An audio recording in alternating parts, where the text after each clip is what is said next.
Hello, and welcome to the wonderful Lesbian Wives Book Club podcast, a podcast where we read lesbian literature and you read along with us.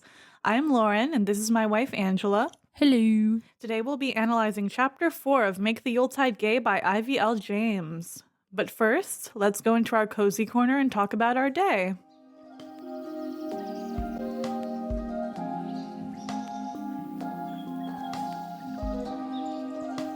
So, how was your week, Angela? Or at least the past couple of days? It's been pretty good. We got to spend time with friends. I ate pizza, and that's yummy. What about you? Well, it's the new year, new me. I drank way too much. Not way too much, but just like a little too much, and had really bad heartburn for most of the day. But I still enjoyed the time with my friends. We're going to see them later today, so we're going to have probably a good time and just chill and have a relaxing evening. I don't want to go to work tomorrow. I have the day off. Haha. Boo. I get Friday off, so that's nice. I don't. Anything else? How are we taking care of ourselves and loving ourselves in the next few days? I'm having little treats. I like peanut butter, so yeah.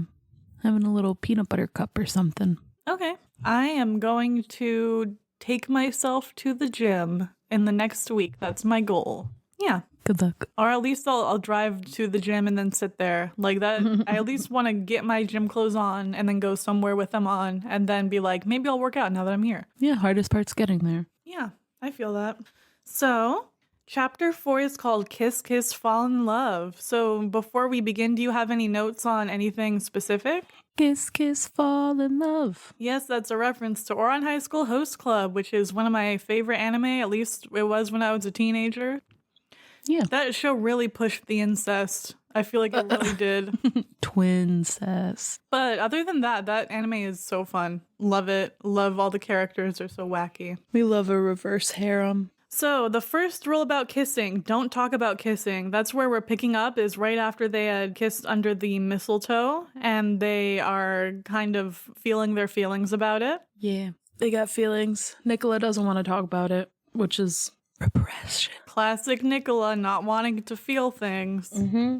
And Grace is like, but what if we did talk about it? Yeah, she's like, hey, it's, I guess if you don't want to talk about it, we don't have to, but also like, hey, we kissed. Yeah. And then Nicola's like, actually, you know what then? Let's trauma dump. Oh, yeah. So what happens is they are going later in the afternoon. They're outside putting up some Christmas lights because Li Hua needed some help and Grace had volunteered. One of the quotes I had picked out was, Nick had liked that kiss way more than she should have. Yeah, she's repressed. She's like not wanting to feel any attraction towards anyone. She's not used to feeling affection for people and having it returned, as you'll soon see. Mm-hmm. So Grace talks about her big family Christmases with her moms and how this is her first Christmas away from family. And then Nick feels like an asshole. Mm-hmm. Nick also wonders what it's like to have a family to spend Christmas with. So that's just very sad. Like, I mean, I'm not saying that, you have to celebrate Christmas, but just not having like a family to celebrate anything with is very depressing in my eyes. Yeah, so everyone is like, hey, girl, you good? So Grace presses Nick to tell her more about her past with Christmas, and then Nick had said nothing had happened, not for her, that was the problem, and she says it's not a big deal. So Grace had set down the lights and stepped closer, her eyes soft, just between you and me. Nicola is confused by Grace's concern because nobody ever cared about her like that, which is also pretty depressing. Yeah. We find out she had a lot of half siblings and was kind of between split households and well, not even. It's that she had 7 half siblings that all went to their other parents for Christmas, and she was stuck with her dad and his woman of the hour. So her dad is like a player, doesn't really respect women. I can imagine. They didn't really care about taking care of a child. They just kind of threw her aside and made her almost take care of herself in a way. Yeah, then we get the trauma with the couch. Yeah, she did everything on a broken sofa in the cement-floored, unfinished basement of her dad's house. So she had to eat there, had to play there, had to entertain herself there. Pretty much everything was done on this broken-ass sofa in this depressing jail cell-like basement, which I would imagine is also kind of dark and dingy because probably not a lot of natural light getting in there, and I don't know if they care enough to put a ton of lights down there for Nicola, so she had a really sad childhood. Mm-hmm. I'm kind of glad in a way that it's not like my dad would strangle me every day, because that would be like, whoa. But it is something that is still very sad, and like I would really feel for someone who had this growing up, just being neglected and not having like warmth of a family.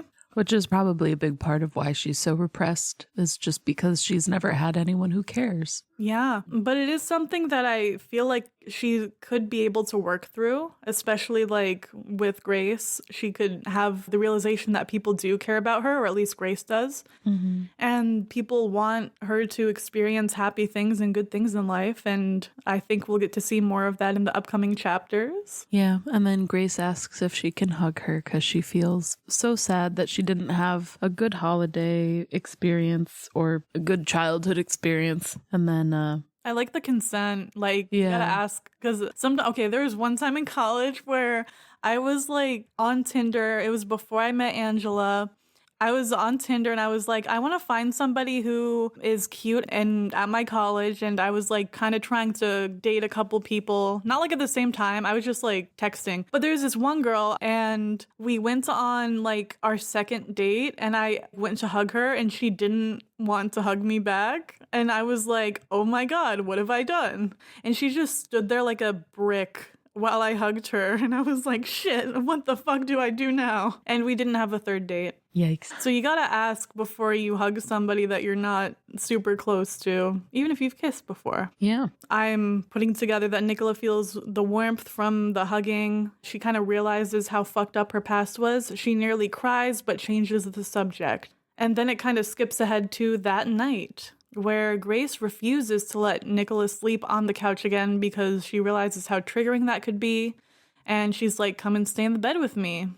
Tee-hee. Yeah, just come sleep in my bed. It's so warm and comfy and not that crusty old couch. I totally won't try to hold your hand or give you a little smooch or anything. Consensually touch you, of course. Nick is super worried about sleeping in the bed. She says it's a bad idea. The future HR calls that are going through her mind must be massive and immense and overpowering. I mean, that's never explained in the book. Like, she doesn't have any imaginations of that in the book, but I'm just putting thoughts into what I've read. Yeah, I would be imagining HR being like, you tried to fuck one of your people, you're fired, bitch. So yeah, I also think it's interesting because she doesn't seem to have any concept of the fact that Grace likes her. Not at all. So she feels like it's one-sided, which at this point I'm like, she willingly kissed you and gave you a hug, and like she was the first one to make. Though. I know, but like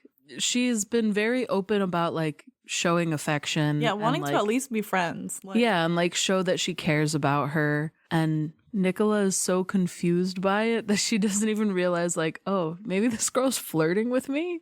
So she's like, oh, this would be such a bad idea if we were in the same bed together. And she's not gonna, like, I won't be able to control myself, and then she's gonna be upset. And I'm like, that's kind of what Grace wants. But Nicola doesn't even see that. She's like so wrapped up in her own repression. Yeah, I can really relate to that too, especially like growing up as a lesbian. I know it's not related to her being a lesbian necessarily in this book, but just growing up as a lesbian, I know what it feels like to not want to show too much affection to another girl. Or like not want to assume things about another girl, because like if they're straight and you hug them and they're like, get off, you fucking predator, like what are you gonna do? But even like outside of that, I still never wanted to assume things, because some people are just flirty, you know? I have friends who would like make out with people and then be like, oh yeah, that's nothing.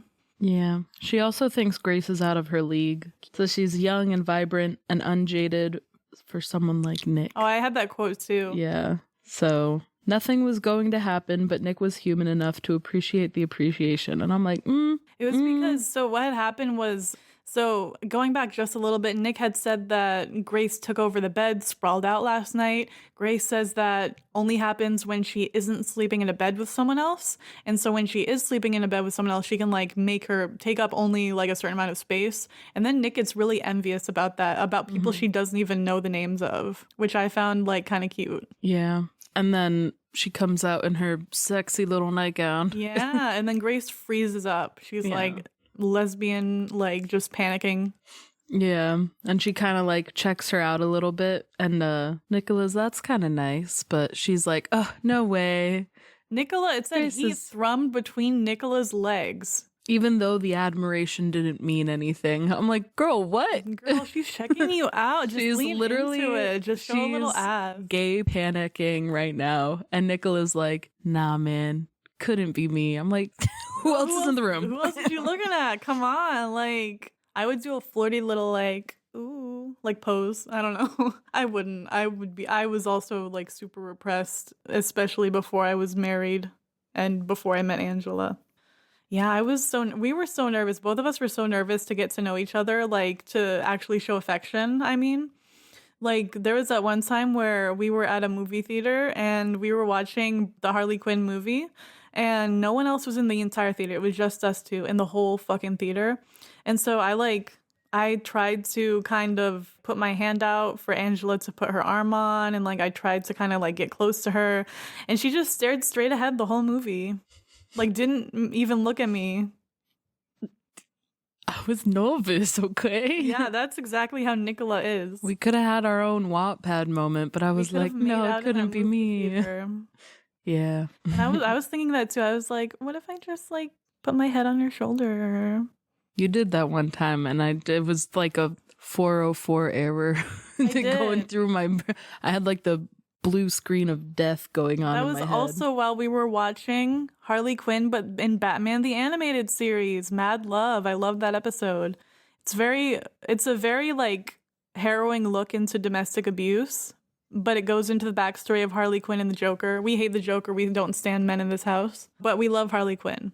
Going away from that, because we're here to talk about books and shit, I had like made Angela watch this episode with me and like put my hat on her shoulder and was making like little fluttery eyes at her. And I was like, wow, you're so interesting. Tell me more. And she just started rattling off about her entire life story until like 2 a.m. You're like, wow, you're so pretty. And I'm like, trauma dump? It wasn't even trauma dumping. It was just telling me like, here's my friend from college, like when I was an undergrad. I'm Nicola. I was like, cute girl does not compute. I'm just going to tell her about my backstory. Yeah, literally. It was fun. I look back on those days fondly. But moving back into the story, so we had left off where Nick was like, nothing is going to happen. I'm in my sexy pajamas and she's staring at me, but nothing's going to happen. And Grace is staring at her voluptuous curves and she blushes. And I put a little cat face emoji by that because that's how I felt when I was reading it. And they go to sleep. Nothing happens during that time, but Nicola does have a dream of hugging a giant ginger cat that is vanilla scented like Grace's. Ooh. Why do you think they chose a cat to represent Grace in this moment? Fluffy and affectionate, but also kind of aloof. And I feel like a lot of times... Mysterious. Yeah, I feel like a lot of times with cats, like unless you've had cats all your life, they can be kind of hard to read. Yeah. And I feel like Nicola's problem is like she just can't read Grace. Even though I'm like, I don't know, Grace is pretty obvious that she's into Nicola. But also it's an orange cat, and orange cats have one brain cell. I mean, Grace is a redhead, so that's probably why. But I know. But also, maybe Grace only has one brain cell too. And it's all thinking about Nicola. Yeah. I just, this scene is adorable to me because they wake up and they're tangled up in each other and Grace nuzzle-wuzzles her necky-wecky. And it's just an adorable moment. Like, it's very intimate, but they're not, like, doing anything sexual. It's a very intimate moment of being like, we're just lying next to each other. We're just here together in this moment and we're both really comfortable and it's like a nice moment and they're sharing it. So any thoughts on that? It says that when Nicola wakes up and realizes they're all tangled up and she kind of starts to shimmy away, that Grace has like her leg over her and she says that she hears her whisper something that sounded like stay. Come on, like, man. That's so cute. That's cute as hell. I'm like, come on. Just snuggle the little kitty cat. Give her a little snuggle. Give her a little head pat and just stay there forever. Yeah, she just wants a snuggle. So they find out that the roads have been plowed like Grace or Nicola will be later. Sure. So Grace gets up and her legs are covered in bruises from the ice skating falls that she had taken the other day. And Nick kind of freaks out a bit, but it's mostly because Grace is really pale, so the bruises show up really easily. And then one of the quotes that I had picked out from this section is Nicola talking about Grace. It says, the smooth skin begged to be caressed and she wanted to make it better. And then she thinks, get your hands off of her. No. So she kind of has a switch up in her way of thinking where she's like, I want to show tenderness to this person who I care about. And even her mind going back into the dark place of like, I'm not allowed to feel this. She's like, no, I'm not going to go back to that place. And I'm going to actually show affection towards Grace. And I want this. So I really like that. Mm-hmm. Yeah, because she's like touching it. It says that Nick traced the line of her shin carefully, tenderly. And I'm like, she's very much, it's interesting to see how she always is looking more about like the emotional connection and like all of those like gentle, tender moments. Like she was talking about in one of the earlier chapters about how she wants to like wake up next to Grace and like she like doesn't want to let herself imagine having a life with her, where Grace is like horny. Yeah. And Nicola's like, even something as like, for most people, I think if someone had a bruise and they were like, oh, let me take a look at it and see if that's like you're okay. It's not inherently sexual. If anything, it's just showing that you care. And Nicola even has a hard time doing that. So I feel like that's a big step for her, that she's like allowing herself to show Grace that she cares instead of like putting her walls up and just being like, that sucks. Let's go. Yeah. We got a conference to get to. I mean, that's like her boss, pretty much. Like, the amount of self-control that they both have, I think. But the amount the way that Nicola is putting herself out there and just being like, I want you to be friends with me. And I want to take care of you. And I think it's just so intimate. It's so good. Mm-hmm. It's very cute. There's been a lot of showing that they care about each other. So it's not even just about like the physical relationship. But I mean, that's Nicola's whole thing. From the beginning of the chapter, she's like, people can care about you? That's so crazy. I can't even imagine. So yeah. Now she's trying to... the generational trauma. Yeah, trying to reciprocate it a little bit. So Grace notices the swans on Nick's purse, and Nick says that they're her favorite animal because they're beautiful, but they can fuck people up. Yeah. I think that's a good reason to have swans as your favorite animal. My favorite animal is dragons. What about you? I like wolves and I like sloths. Yeah. They're also beautiful, can fuck people up. Not a sloth, really. I don't think they would. If you gave them enough time, they might. Yeah, they would reach over and just paw you in the face. Nick asks Grace her favorite animal, and she's like, it's going to be bunnies. So Nick is thinking it's going to be bunnies. Her favorite animal must be bunnies. But then Grace says, my favorite animal is the peregrine falcon, which I found adorable too. Yeah. Like, she has such a weird favorite animal. I mean, it's not weird. It's just like very unusual. Specific. Yeah. Specifically specific. And Grace wanted to be a pilot, like the falcons. She wanted to fly. Nick wants to learn more about Grace, but she stops herself and doesn't feel like she's allowed to learn more. Which is also, she's kind of falling back into that, like, I can't feel things for anybody. I can't be loved. I can't love other people. So what do you think about that? Just... Yeah, it's funny because she's like, I didn't, Grace talks about why she likes the falcons, and Nicola said she didn't expect a strange little similarity in their tastes because they both liked aggressive birds, I guess. Yeah. And bird girlies. Yeah, and she said she doesn't know what to do with the information that her that her assistant wasn't all sunshine and rainbows. So I think that's cool. She's probably made a lot of assumptions about Grace just because they've only known each other for like 2 weeks. And she's like, oh, she's this like big ball of sunshine, like golden retriever, like one brain cell orange cat. Yeah. And then it's vanilla scented. Yeah. And now she's like, oh, okay. She actually has some more complexity and depth to her. Also, speaking of the vanilla, I'm thinking about that doctor on Twitter again who had the ethics of smell as her thesis. And vanilla scent is like a very like it's very feminine, associated with women. It's very pleasant smelling. So it's kind of there to first of all associate Grace with a smell, something that kind of sticks her out among whatever else is in the room. But it's also like a very pleasant, it's like it's a nice Sweet. smell, very sweet, very woman coded. I don't know. Yeah. I'm pretty like universally liked. Yeah, so I think even looking into that could be an interesting lens to put this through. It doesn't really mention Nicola having much of a wait, does it? I don't know.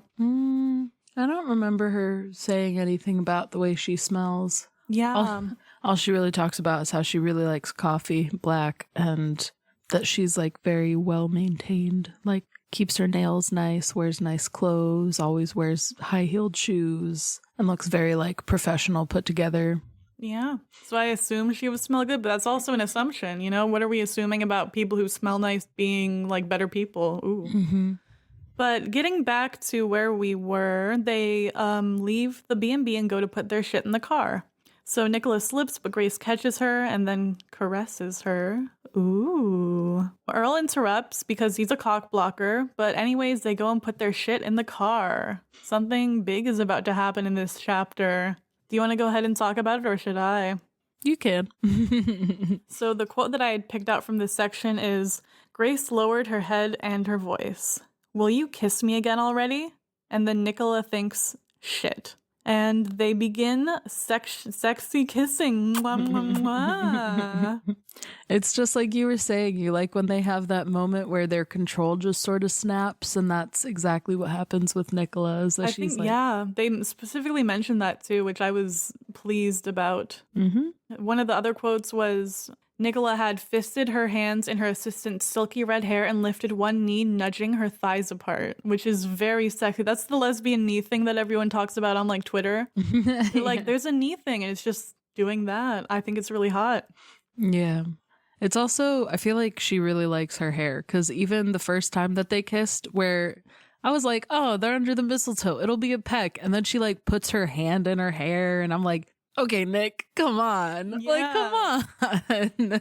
That's not just a little peck. You got your hand all up in her hair. That's it's like a control thing. She can't get away with your hand in her hair. Like, I don't know. That's I feel like she, in her head, she's very repressed, and then as soon as that like physical intimacy happens, it's like she wants to hold on to it as long as she can. Yeah, physically hold on to it. Yeah. So I feel like even if it's a subconscious thing, like she is drawn to the warmth and drawn to Grace in general. So, and something we haven't talked like a ton about is how even in terms of physicality, Nicola and Grace are very much opposites. I don't mean to say that like black is the opposite of white. It's like not, but like they're two different skin colors. Their hair is different colors. One is short, one is tall. Like, so and then their personalities are also very opposite to each other, where Nicola's the like hard, cold-hardened, jaded, older figure, and Grace is like the young, vibrant one. So they're very much opposites, yet they're still drawn together, kind of against odds, being boss and assistant. And I just found that so interesting. Like they're obviously similar in that like they both are women who work for the same company, but they also have similar views on how tenderness should be shared with each other and how they should express affection for each other. Like they both know what to do when it comes to that, and they both know that the other would like it. It's just that Nicola was so repressed. She was like, I can't have this. Anything you want to share about that? While they're getting a little frisky in the parking lot where literally anyone could see them. Yeah, they don't care. Grace calls her Nicola and she says, too formal, call me Nick. And I'm like, okay, all right. That was funny to me. I don't know. Like, imagine you're like, oh, my boss, your full government name. And she's like, just fucking call me Nick. Like, don't make this weird. But I also think it's kind of her, like, my friends call me Nick. I mean, and she doesn't have any friends, so no one calls her Nick. No. But I don't know. I feel like it's just adds another layer of like that vulnerability. Like, yeah, this is my preferred name. Yeah. So I feel like she's really opening up to Grace more mean figuratively and literally, trying to Opening get in her up. getting in her pants. No, she is like on top of her pants right now. She's not in there yet. She wants to be. Yeah, and that's what counts.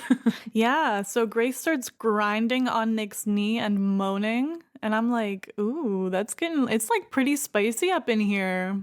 I know, we're starting to get into the almost getting close to a 10 chili pepper rating for the spice level. Oh yeah, we'll come back to that, but it like grinding on your boss's leg. I can't imagine. That must be like another level of horniness. Just like to be wearing like jeans or whatever and then grinding on someone else who's also wearing like pants, like, and still being like, ooh. I don't know. That's like, you have to be super, super fucking horny to do that. Yeah. And then Nicola grabs her ass. Mm-hmm. There's more moaning and kissing in tongues. Mm-hmm. And there's a point where Nicola tries to say that they shouldn't. And Grace begs just for like just a little longer. Because again, they are outside against the car. And they don't care. Grace is like, come on, just like fuck me outside by this car. No one needs to know. And then there's an SUV that starts lighting up and honking and shit. Well, just lighting up. And the front door bangs open. Yeah, and neither of them want to stop. Like, they're ready to just go at it in this parking lot because this is like the culmination of everything they've been working towards. Mm-hmm. But unfortunately, they get in the car and begin traveling on the road. It's going to be a long drive. Yeah, and she, when they pull apart, she's mad about how it's very obvious that she's panting because it's cold out and she can see her breath. And she talks about how she wants to bring her back to the room they just checked out of and keep going. And I'm like, okay, all right, miss. Just like a couple hours ago, you were like, oh, I can't believe I kissed her. And now she's like, but what if we did more than that? Yeah, I think Li Hua would be happy about it. Li Hua's like, yeah, let's go, lesbians, let's go. Through the window, like, hey, okay. And she like peeks and then she goes back. She's like, I did my work. Mm-hmm. I did a good job. Yeah. Ally.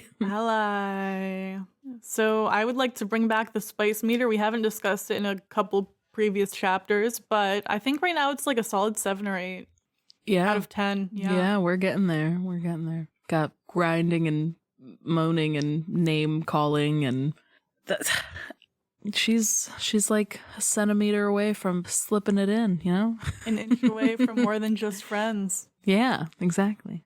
So yeah. Do you think she brought spicy. A strap with her? No.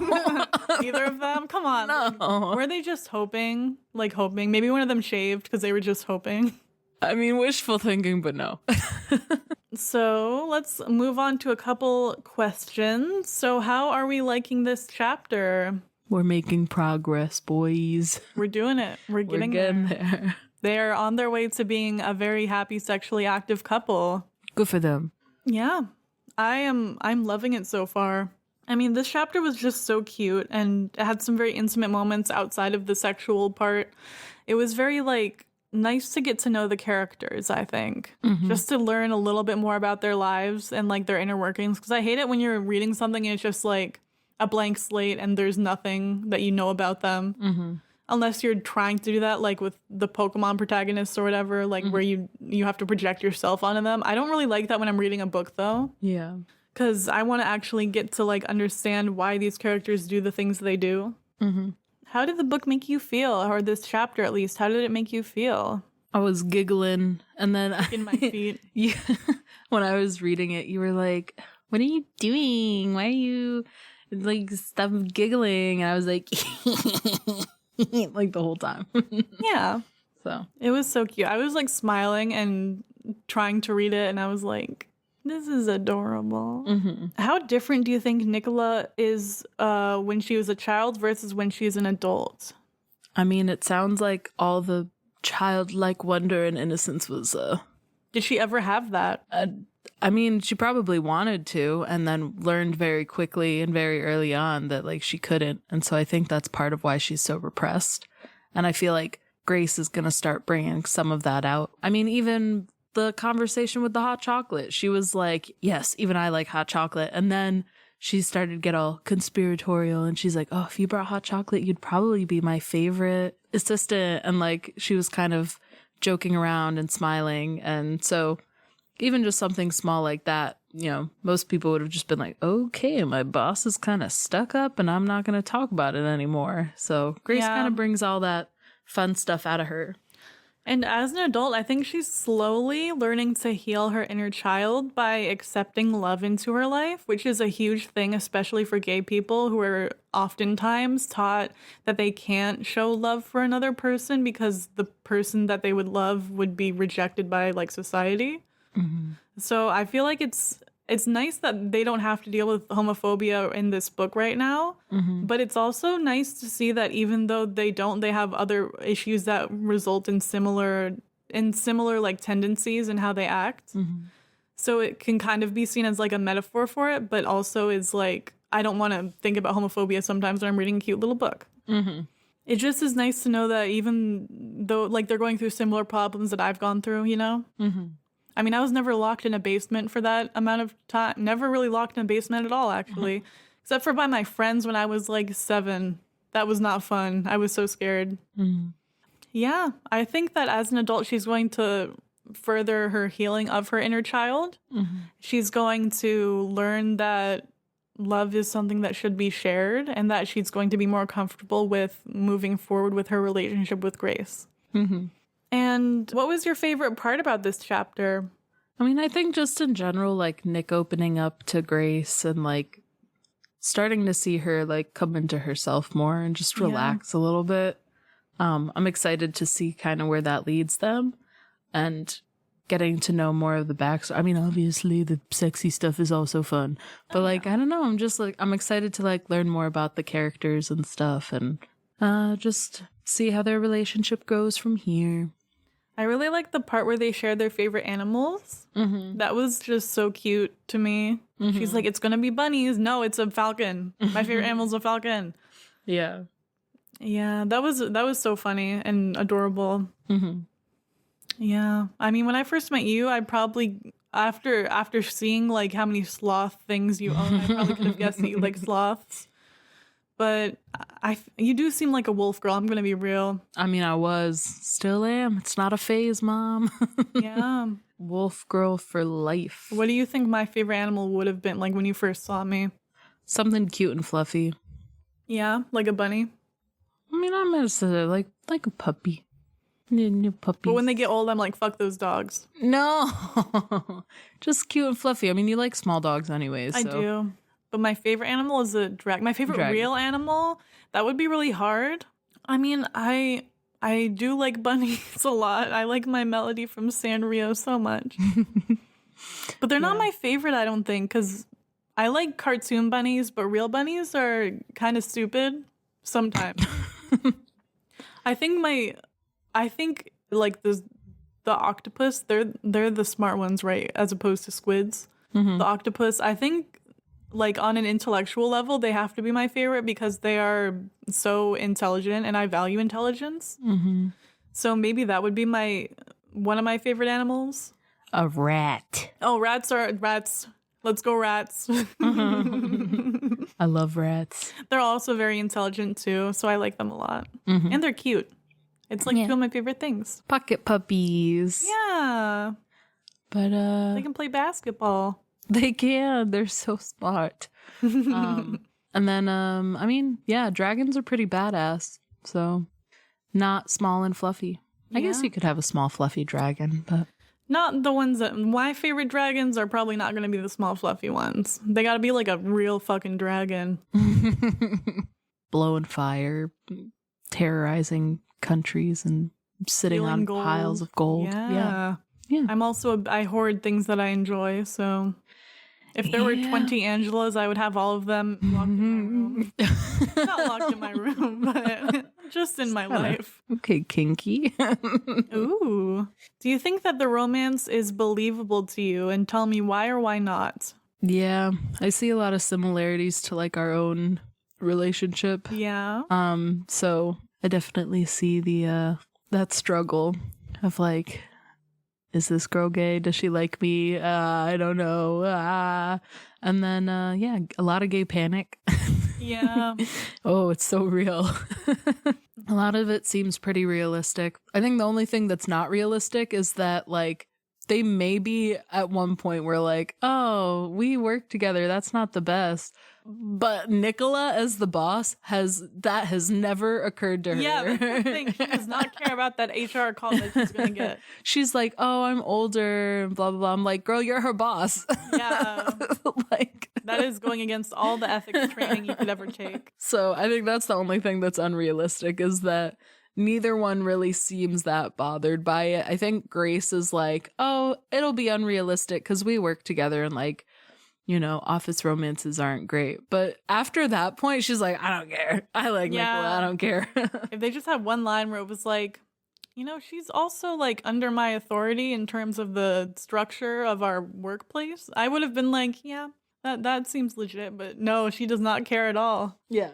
Anything else? I mean, this chapter, in short, was, like, my favorite so far. I'm going to keep saying this about every chapter, by the way, as we go on. I'm going to be like, this is my favorite. But this one really is my favorite so far because we really get a glimpse into the inner lives of Nicola and Grace. Nicola and Dink. We get to see more about who they are as people, and we get to see them get into some action. Wow. Huge recommend from me reading this chapter or this entire book. Any other notes that you have that you want to bring up before we end the show? These bitches gay. They're really lesbian. Yeah. They are. Yeah. And if you have any recommendations for other books that we should read that have similar themes, have similar themes or similar, I don't know, topics, put that in the comments or send us a message at wlwbookclub@gmail.com. What are you doing over there? Playing with my praying mantis Lego set. Well, it's going to make a noise. I'll stop. Thank you. So yeah, you can reach us at wlwbookclub@gmail.com. We also read the comments if you're watching this on YouTube or Spotify. I composed the music for this episode. Angela is still playing with things. I composed the music for this episode. The author is IVL James, as we've said before, and we will post a link in the description so you can buy this book for yourself. And I hope you have a wonderful new year. Happy 2025. Happy 2025, baby. Bye. Bye.